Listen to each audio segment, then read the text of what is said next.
Hello friends, welcome back to my Mahamayajal channel. বরাবরের মতো ইসলাম প্রিয় ভাইদেরকে জানাচ্ছি আসসালামু আলাইকুম ও হিন্দু ভাইদেরকে নমস্কার। তো পৃথিবীর যেখান থেকে ভিডিওটি দেখছেন সবাইকে জানাচ্ছি আন্তরিক অভিনন্দন ও শুভেচ্ছা। ফ্রেন্ডস, থাম্বনেল দেখেই বুঝতে পারছেন আজকের ভিডিওটা কি হতে যাচ্ছে। যে ভূত প্রেত জিনে ধরা রুগী, ভূত প্রেত তাড়াই দেওয়ার 7 তাৎক্ষণিক মন্ত্র। তো এটা সম্পূর্ণ আপনাদেরকে আমি একটু বিশ্লেষণ করে আজকে বুঝিয়ে দিতে চাচ্ছি। যদি ভিডিওটা ধৈর্য ধারণ করে দেখেন অনেক কিছু শেখার আছে এবং শিখতেও পারবেন। আর যদি ধৈর্য ধারণ না করে ভিডিওটা দেখেন তাহলে শিখতে তো পারবেনই না, একটা লাইক দিয়ে হয়তো চলে যাবে না, নেই ভালোবাসেন এইটুকু। তা আপনাদের কাছে আমি একটা অনুরোধ জানাচ্ছি, যদি কারো কাজ শেখার মন মানসিকতা থাকে যে মানুষের উপকার করব, তাহলে আমাদের খাতে ফোন করে অ্যাডজাস্ট হয়ে ইন্ডিয়া বা বাংলাদেশ থেকে যে কেউ যার হোয়াটসঅ্যাপ আছে সেই কাজ শিখতে পারবে, কোনো সমস্যা নাই, ফোন করতে পারে। তো ফ্রেন্ডস, কথা বাড়াবো না, আজকের যে মূল টপিকস সেটা নিয়ে আলোচনা করব। চলুন আজকের সেই ভিডিওটা শুরু করা যাক।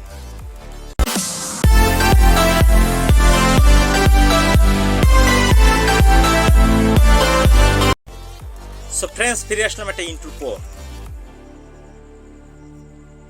দেখবেন অনেককে জিনে ধরেছে, অনেককে ভূতে ধরছে, অনেকে ধরলে বলে আমি শ্মশান থেকে আসছি। মানে কি জানেন, ওই শ্মশানে যেটা আত্মহত্যা করে মরেছিল সেইটার আত্মা বা জিন কারেন্ট সেটা এসে প্রবেশ করছে।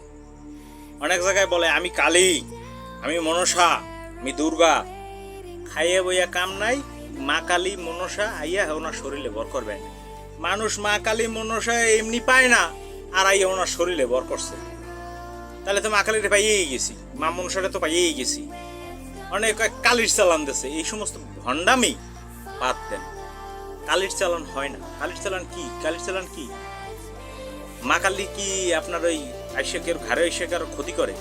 পাইছেন কই? এগুলো সম্পূর্ণ বানট এবং মিথ্যা কথা। হয় কি, দুষ্ট বদমাশ জিন এসে ঢুইকা ওই কালীর কথা বলে। দুষ্ট বদমাশ জিন ঢুকে বলে আমি মা মনসার, কিন্তু না, মা মনসা, মা কালী, শিব পাওয়া কি এত সহজ?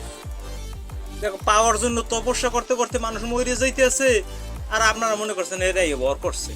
এত সোজা? মানে মানুষ আজকাল বোকা আছে। যাই হোক, বললে লাভ নেই। মূল টপিক্সে আসে, যদি আসে তাহলে কি মন্ত্রটা আমি স্ক্রিনে দিতে পারলাম না যেহেতু তৎক্ষণাৎ নাই, তবে অল্প একটু মন্ত্র তো মনে রাখতে পারবেন। আমি 2-3 বার বলে দেবো। তাই কি, যদি দেখেন কাউকে জিনে ধরছে, ভূতে ধরছে বা এইরকমের কোনো গ্রস্ত আইছে, তাহলে ওর তো প্রচন্ড শক্তি, 4-5 জনের 4টা ধৈরা করবেন। ধৈরা আপনার হাতের যে এই অনামিকা আঙ্গুলটা আছে না, ডান হাতের পুরুষের, ওনার কপাল বরাবর এইভাবে এই আঙ্গুলটা এখানে এইভাবে ঠেসে ধরবেন। এইভাবে ধরে বলবেন, যেথা থেকে আইসিস উঠে সেথায় চলে যা। আমি আবারও বলছি, যেথা থেকে আইসিস উঠে সেথায় চলে যা, যে তোকে পাঠাইয়াছে তারই মাথা খা। যদি তুই না যাস, বড় বাপ হনুমানজির গদার বাড়ি খা। আমি আবারও বলছি, যেথা থেকে আইসিস উঠে সেথায় চলে যা, যে তোকে পাঠাইয়াছে তারই মাথা খা। যদি তুই না যাস, বড় বাপ হনুমানজির গদার বাড়ি খা। কপাল এরকম দেখবেন আস্তে আস্তে ডদে পড়ে গেছে। এভাবে তাকে আপনি সুস্থ করতে পারবেন। তারপরে শরীর বন্ধকে তাবিজ দিয়ে আটকাবেন না, কি দিয়ে করবেন? অনেকে শরীর বন্ধ তাবিজ দিয়ে আটকে দেয়, কিন্তু না, তাকে বিভিন্ন কৌশলে ওই জিন আবার হাজির করে কেন আসছে, কোথা থেকে, ভালো একজন তান্ত্রিকের স্বর্ণাপন্ন হয়ে ই করতে পারবেন। আর যাদের এই ধরনের চিকিৎসা প্রয়োজন হয় আমার কাছে ফোন করতে পারেন, কোনো সমস্যা নাই। যারা কাজ শিখতে চান তারা আমার সাথে যোগাযোগ করতে পারেন। আর মহামায়াজাল চ্যানেলটা যদি ভালো লাগে অবশ্যই লাইক কমেন্ট শেয়ার করবেন। আর কোন ধরনের ভিডিও প্রয়োজন অবশ্যই জানাবেন। আমি মন্ত্রটা আপনাদের সুবিধার্থে আরেকবার বলে দিচ্ছি।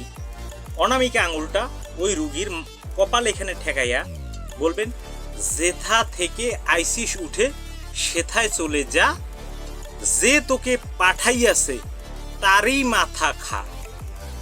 যদি তুই না যাস বড় বাপ হনুমানজির গদার বাড়ি খা বললে একটা ফু দেবেন একবার শুধু, শেষ। সাথে সাথে ও সুইটে পালাবে না, কোথায় কি হবে কি না। তারপরে আপনারা ভালো একজন তান্ত্রিক আইন না দেখাই ঠেকাই সুস্থ করতে পারবেন। কিন্তু আসলে জিজ্ঞাসা করা উচিত কোথা থেকে আসছিস, কেন আসছিস, এগুলো তো আপনারা পারবেন না। কারণ গন্ডি কাটতে হয়, গন্ডি কেটে আটকাই রাখতে হয়, তারপর তাকে শাস্তি প্রদান করলে কে পাঠাইছে, কেন পাঠাইছে, কি উদ্দেশ্যে বা কেন আসছে এগুলো জানা যায়। তো আপনারা সেগুলো যদি শিখতে চান তাহলে আমাদের মেম্বারশিপ নিতে পারেন। আর যদি চ্যানেলটা ভালো লেগে থাকে অবশ্যই লাইক কমেন্ট শেয়ার করে আমাদের পাশেই থাকবেন। তো সবাই ভালো থাকবেন, সুস্থ থাকবেন, শুভকামনা রইল। আল্লাহ হাফেজ।